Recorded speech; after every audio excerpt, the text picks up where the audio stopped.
Most people think they know what a Ponzi scheme looks like. They picture slick-talking con artists, secretive meetings, and promises of impossible returns. Names like Bernie Madoff and Charles Ponzi himself come to mind.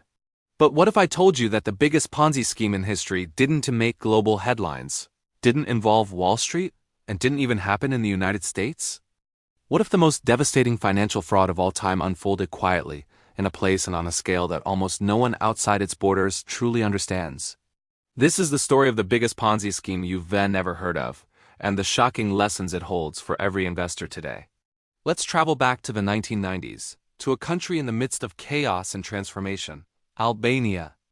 After decades of communist rule, the country was opening up to the world, embracing capitalism, and dreaming of prosperity. But with new freedoms came new risks. The financial system was weak, regulation was almost non-existent, and the population was hungry for opportunity. Into this environment stepped a handful of companies with a simple, seductive promise. Invest your money with us, and we'll double it in a matter of months. These weren't small-time scams.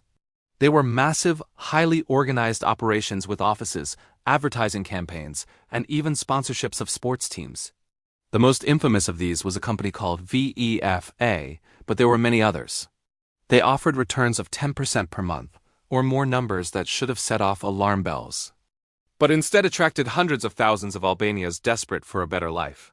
People sold their homes, their livestock, even their family heirlooms to invest.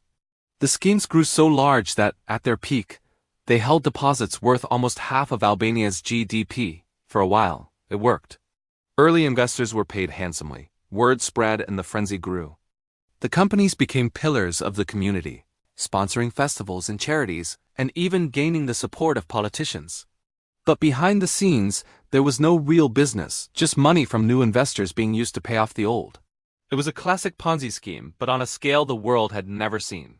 The collapse, when it came, was swift and brutal. In 1997, the schemes began to unravel. The flow of new money slowed, payouts stopped, and panic set in. Within months, the entire system collapsed. Life savings were wiped out overnight. The Albanian economy was thrown into chaos. Riots broke out, the government fell, and the country descended into near anarchy. More than 2,000 people died in the violence that followed. The scars of the collapse are still felt in Albania today. So why haven't you heard of it? Partly because it happened far from the world's financial centers in a country that was just emerging from isolation. Partly because the victims were ordinary people, not Wall Street elites. And partly because the story doesn't fit the usual narrative of financial crime. There were no shadowy masterminds living in luxury, no dramatic courtroom showdowns. Just a nation's collective hope, trust, and desperation exploited on a massive scale. Contrast this with the Ponzi schemes that make headlines in the West. Madoff's fraud was huge, but it was a rounding error compared to what happened in Albania. The difference is that in the US there were at least some safeguards, regulators, whistleblowers, and a functioning legal system. In Albania, there was nothing to stop the madness until it was too late. The lessons are sobering. First, Ponzi schemes thrive in environments of weak regulation, economic uncertainty, and widespread hope for a better future. They don't just prey on greed, they prey on trust, on the desire to believe that someone has found a shortcut to prosperity. Second, the warning signs are always there. Promises of high, consistent returns, lack of transparency, and a business model that doesn't make sense. But in the heat of the moment, when everyone else is getting rich, it's hard to listen to reason. So, how can you protect yourself? Start by asking hard questions. If an investment sounds too good to be true, it probably is. Demand transparency, check for proper licensing, and be wary of anyone who discourages skepticism. Remember that real wealth is built slowly, through patience, discipline, and a willingness to walk away from easy money. The story of Albania's Ponzi schemes is a warning that no one is immune, not countries, not communities, not even entire economies.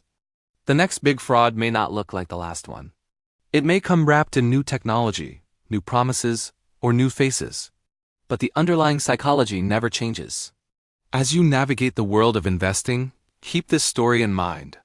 The biggest risks are often the ones you don't see coming, and the most dangerous schemes are the ones that promise the most. Trust, but verify. Hope, but question. And never forget that the line between boom and bust, between trust and betrayal, is thinner than you think.